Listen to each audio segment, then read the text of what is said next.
시청자 여러분 안녕하십니까. 아침의 매일경제입니다. 오늘 조간신문에 실려있는 사진과 만평을 먼저 보겠습니다. 한국 스웨덴의 0대1 사패라고 하는데요.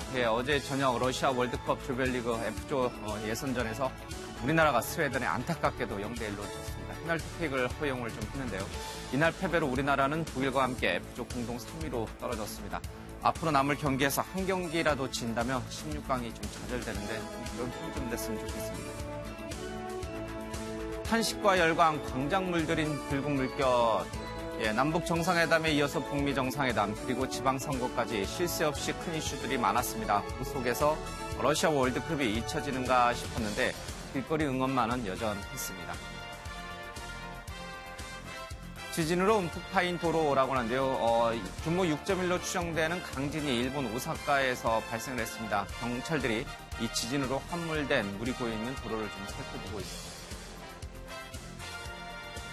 만평입니다. 야성이 벌떡이라는데 제가 한번 해체해보게라고 하죠. 김성태 지금 이 비상대책위원장이 자유한국당, 중앙당을 해체하겠다라고 얘기를 했는데요. 아마 뿔이 잔뜩 나 있는 것 같습니다.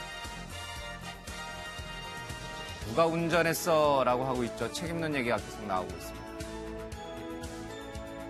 6.13 지방선거 자유한국당 슬로건 통째로 넘기시겠습니까? 라고 하는데 당을 통째로 바꾸겠습니까? 라는데 뭔가 글자들이 많이 지워지고 있죠. 해체 중앙당인데 이건 뭐야? 누구 맘대로 성태 어디 갔어? 천막 하루 장사 하루 이틀 하나 여러 가지 모습들이 좀 떠올리는 모양입니다.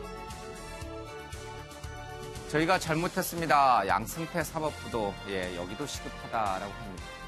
자, 오늘 함께 해주실 분들 소개해드리겠습니다. 조대진 민주당 국민통합위 부위원장, 이재영 전 자유한국당 의원, 그리고 김철근 바른미래당 대변인, 한웅 평화당 법률지원 부단장 나오셨습니다. 어서 오십시오. 안녕하십니까.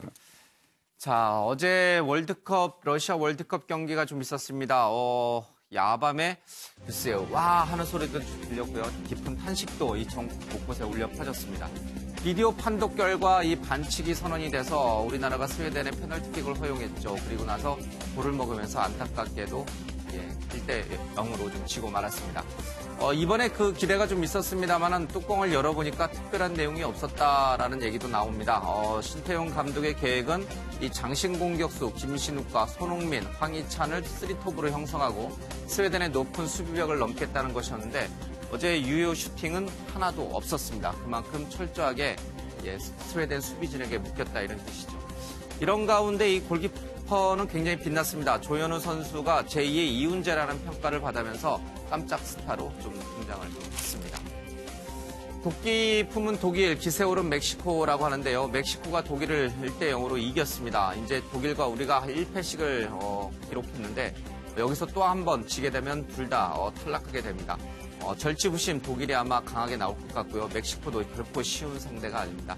우리나라가 이 중에 어느 나라를 상대로 16강 발판의 계기를 삼아야 될지 좀 난감한 상황입니다. 어제 월드컵 경기 보신 다 안 보셨어요? 다른 분들은 어제 속상해서 술 한잔 하셨을 것 같아요. 조대진 부위원장도 안 먹었습니까? 안 봤습니까? 저도 이제 그 하이라이트만 봤는데요. 실제로는 보지는 못했고. 근데 되게 아쉬운 부분이 되게 많이 있었습니다. 물론 이제 선수들은 되게 열심히 뛰었겠지만 감독 마음대로 되지 않는 부분도 있었고 선수들도 마음대로 되지 않는 부분도 있었는데 어쨌든 열심히 뛴 선수들한테는 박수를 보내주고 싶은데 이겼으면 좋겠지만 또 이번에 등장한 그 비디오 판독 있지 않습니까? 그런 결과 수비수 태클로 인해서 페널티킥을 먹게 됐는데 어쨌든 남은 경기들이 있으니까요. 남은 경기에서 최선을 다하면 굳이 승리만이 그 결과는 아니니까 최선을 다하는 모습 보여줬으면 좋겠습니다. 주장인 기성용 선수가 좀 안타까워하는 손흥민 선수를 위로하는 모습이 잠깐 이제 화면에도 나갔는데 글쎄요, 과정도 중요합니다. 노력하는 그 과정도 물론 우리가 이제 평가를 해줘야 됩니다만은 세상이 점점 냉혹해지고 있습니다. 결과가 모든 걸 말해줍니다. 그렇죠? 네.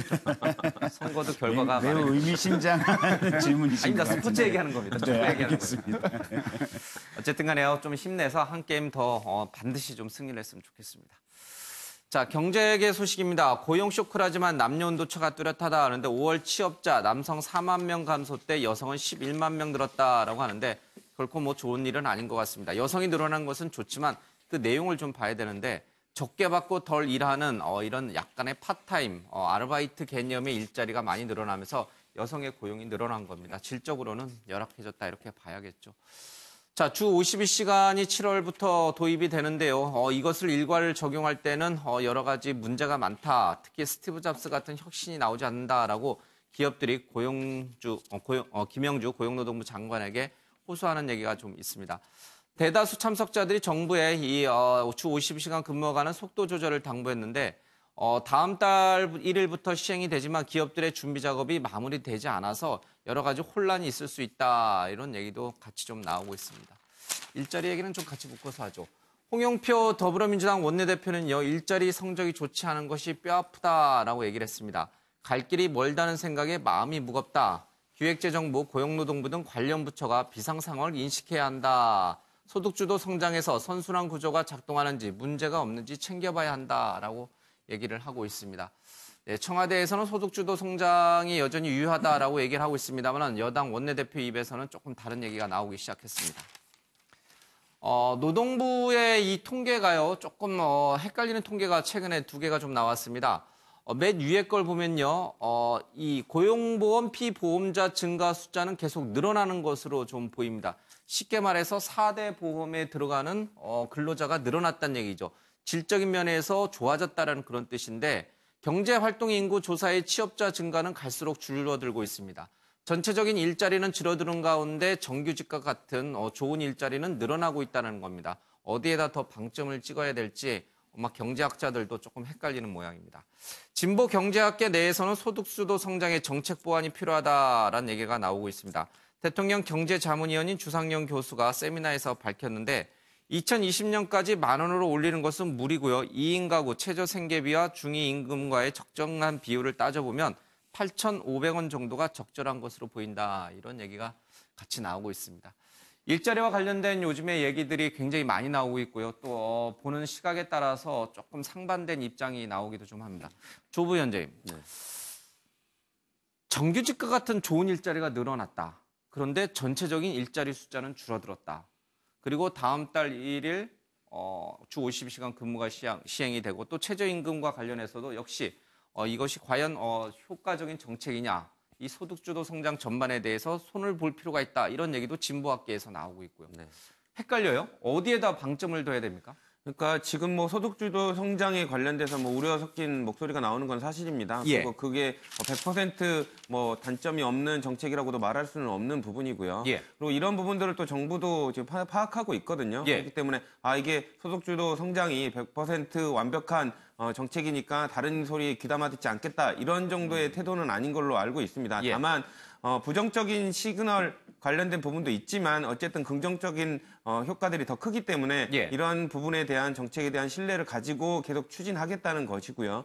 하는 과정에서 이제 생기는 부정적인 신호들은 충분히 감지하고 있기 때문에 이런 부분들은 이제 그 보완을 하면서 가겠다라는 입장을 예. 문재인 대통령도 은연중에 나타낸 걸로 알고 있습니다. 그러니까 이런 역할들을 당도 청와대하고 기존은 같이 하지만 그런 경고성 사인에 대해서는 당이 좀 앞장서서 말을 예. 해야 되겠다는 그런 차원에서 홍영표 원내대표도 그런 얘기를 한 부분이고요. 그렇기 때문에 경계는 하되 그 정책에 관련된 부분의 일관성이라든지 신뢰는 조금 믿어주는 것이 좋지 않나 그렇게 생각을 합니다. 선거에서 비록 압승을 거두기는 했습니다만은 경제 문제, 특히 일자리 문제가 개선되지 않으면 2년 뒤에 어떠한 또 반대되는 결과가 나올지도 모릅니다. 여건이 좀 잔뜩 긴장을 해야 될 것 같습니다. 근데 이제 이렇게 여러 목소리를 귀담아 듣는다라고 이제 얘기는 여권 내에서는 나오곤 합니다만은 당장 최저임금 인상 문제 그리고 이 주 52시간 시행 문제 변함이 없어요. 그냥 예정대로 가는 거예요. 네, 그거야 이제 예. 대통령께서 소득주도 성장은 아직 유효하다라고 못을 박아버렸기 때문에 예. 그거에서 더 이상 뭐 공무원들이나 장관들이 뭘 할 수 있는 상황은 아닌 것 같아요. 예. 그러니까 지금 뭐 문제점에 있어서 뭐 인식을 한다라고 말씀을 하셨지만 소득주도 성장 자체가 문제가 있기 때문에 그것을 버리고 그거를 대체하지 않는 이상 지금 우리가 겪고 있는 이 문제점에 대해서 해결할 수 있는 방법은 없고요. 예. 아까 말씀하셨듯이 뭐 일자리에 뭐 양질의 일자리가 더 많이 생긴 거 아니냐라고 말씀하셨지만 사실 저거는 양극화가 더 심해지고 있다는 것을 보여주는 단편적인 모습이거든요. 그렇겠죠, 또. 결국에는 이 정부가 시작을 하면서 일자리에 대한 얘기도 했고 또 질 좋은 일자리 뭐 삶 이걸 얘기하면서 최저임금을 막 올렸는데 그 과정 속에서 가장 혜택을 주고 싶다는 사람들이 누구였습니까? 결국엔 저소득층 이런 소외받는 분들이었는데 결국에는 양극화가 심해지면서 오히려 그 저소득층 소외받는 분들이 더 많아지고 더 고통이 커진 거죠. 그거에 대해서는 제가 봤을 때는 그 아까도 잠시 말씀드렸지만 기본적인 그 태도를 바꾸지 않고 아이디어를 바꾸지 않는 이상은 힘들지 않을까라는 예측이 좀 듭니다. 최저임금 산입 범위에 이른바 수당이라든지 여러 가지를 포함시키는 이 법안이 통과가 됐죠. 이렇게 됐더니요, 한 비정규직 노동자의 임금이요, 월 202만 원에서 196만 원 오히려 줄어드는 것으로 나타났다라는 얘기도 있고, 김정희 대변인, 바른미래당은 이 최저임금 문제, 주 52시간 도입 문제와 관련해서 어떤 입장을 갖고 있습니까? 일단 선거가 끝나니까 경제지표 저런 게 쏟아지는 게 아닙니다. 그 전에도 나왔습니다. 그 전에는 북미 정상회담, 남북 정상회담 주로 여권에 유리한 그 언론의 그 환경이었던데 적어도 다른 언론은 모르겠는데 저희는 이 기사 매일경제신문을 비롯해서 알겠습니다. 우선 그 끝난 이후에 이런 문제를 논의하게 된 게 그나마 다행이라고 생각합니다. 왜냐하면 지금부터라도 늦었지만 경제정책 문제가 제대로 좀 자리를 잡아야 된다 이런 말씀 드리는데요. 우선 선의로 뭔가 정책을 펼친다 하더라도 물론 뭐 최저임금이 올라감으로 인해서 저소득층이 소득이 올라가고 또 그 소득이 그 소비로 전환됨으로 인해서 이른바 소득주도 성장이 선순환 구조로 갈 것이라는 게 정부의 예측이고 바람이겠죠. 그런데 그 최저임금 부분만 해도 올리니까 오히려 일자리는 줄고 왜냐하면 그 자영업자가 그 알바생이나 그 단기 근로자를 줄이거든요. 줄이면 결국 일자리가 없어지고 결국 일자리를 얻는다 할지라도 과거에 7시간 했다면 5시간으로 줄고 그래서 실질적으로 본인한테 오는 소득은 줄어드는 그 역효과들이 많이 나는 거고요. 그러면 그다음에 지금 바른미래당은 이 최저임금의 이 상여금 등을 산입하는 거에 대해서 반대하는, 그러니까 민주노총과 입장을 같이 한다 이런 뜻인가요? 그것은 줬다가 뺏는 거 비슷합니다. 그러니까 무슨 얘기냐면 최저임금은 궁극적으로 올라가야 되는 게 맞습니다. 그렇지만 우리 경제가 감당 가능한 수준에서 그 순차적으로 올라가야 한다는 걸 얘기하는 거죠. 그러니까 예를 들면 2020년까지 10,000원 하고 목표로 잡고 그 우리 경제가 감당할 수 없는 상황인데도 막 급속히 올렸다. 그럼 오히려 선의로 생각을 하는 그 정책이지만 결과적으로 나쁜 결과가 나오는 역효과가 커지는 상황이기 때문에 저는 근본적으로 소득주도 성장이라고 하는 문재인 정부의 경제정책은 실패했고 잘못된 것이다. 손 봐야 된다. 왜? 가장 근본적인 일자리 문제를 얘기하지만 일자리는 민간과 기업이 만드는 겁니다. 공무원 숫자 늘리고 세금으로 보존해줘서 일자리가 늘어난다고 생각하는 것은 넌센스입니다. 그건 될 수가 없고요. 또 실제로 지금 아까 뭐 4대 보험 늘어나는 일자리 는다는데 지금 그 예를 들면 아르바이트 비용을 보존받잖아요. 그 보존을 받으려면 4대 보험이 들어야 보존이 가능해요. 그럼 예전에는 아르바이트를 하거나 단기 그런 내용들은 이제 웬만한 분들 다 아시니까. 그러니까요. 그러니까 그게 이제 예를 들면 4대 보험이 늘었다는 게 건전한 일자리가 늘었다고 주장할 수 없다는 얘기를 하는 겁니다. 그러니까 이 정책에 대해서 반대한다. 최저임금 인상과 최저임금 인상을 급속히 저렇게 하는 것에 대해서는 속도를 조절해야 된다는 얘기고요. 조절해야 된다. 주 50시간 도입도 주 52시간 부분도 저희는 조절해야 된다. 찬성하는 측면이 있는데요. 우리 경제가 감당 가능한 수준에서 조금씩 단계적으로 가야 된다는 걸 얘기하는 겁니다. 알겠습니다. 지금 현재 상황에서는 저는 다분히 포퓰리즘적인 그 정책이 맞다. 지금 현재 그렇게 하고 있는데 그건 잘못된 것이다는 거죠. 알겠습니다. 그 부분과는 하고 이 최저임금의 상여금이라든지 등등을 포함시키는 산입 범위 확대와 관련해서는 조금 모순된 부분이 좀 분명히 있는 것 같습니다. 아니 산입 범위 확대를 하면 결국은 최저임금을 올렸지만 결국 예전에 최저임금에 들어가 있지 않는 부분을 산입시킨 거 아닙니까? 그러면 결과적으로는 최저임금이 떨어지는 효과가 되는 거잖아요. 알겠습니다.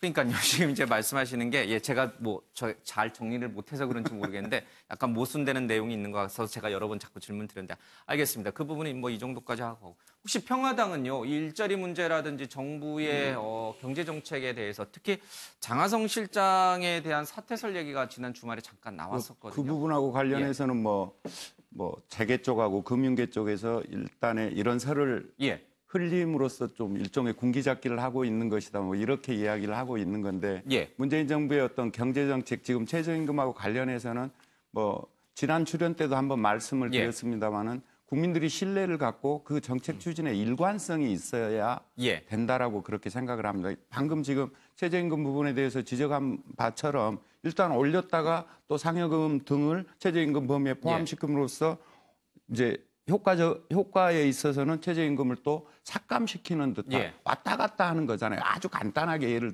들자면 그런 것들이 일관성에서 이렇게 좀 일관성이 없게 비춰지는 그런 측면이 있고 예. 그다음에 어젠가 고용노동부 장관이 이렇게 기자들하고 질문을 주고받을 때도 업적 위주로 좀 질문을 해달라 이런 태도도 정부의 지금 최저임금하고 일단의 예. 경제정책에 대해서 진정성을 엿볼 수 있는가 하는 그런 의심이 강하게 든다라는 것입니다. 예. 한 가지 덧붙이면 사실 이런 경제 문제하고 관련된 아주 뭐 브레인스토밍, 예. 적극적인 그런 토론들이 선거를 통해서 거기에 융화되고 거기에서 어떤 대책이 나오고 또 정책이 예. 새롭게 창조적인 그런 것들이 나왔어야 되는데 이번 선거에서는 사실 북미 수교라든가 북미 그런 대화 정상회담에 예. 묻혀서 이런 문제에 대해서는 선거 과정에 있어서 일체의 논의가 없었다는 것이 좀 안타깝기 그지없는 그런 점입니다. 알겠습니다. 52 논의 먼저 선거에 52시간 제도에 대해서 한 말씀만 드릴게요. 예.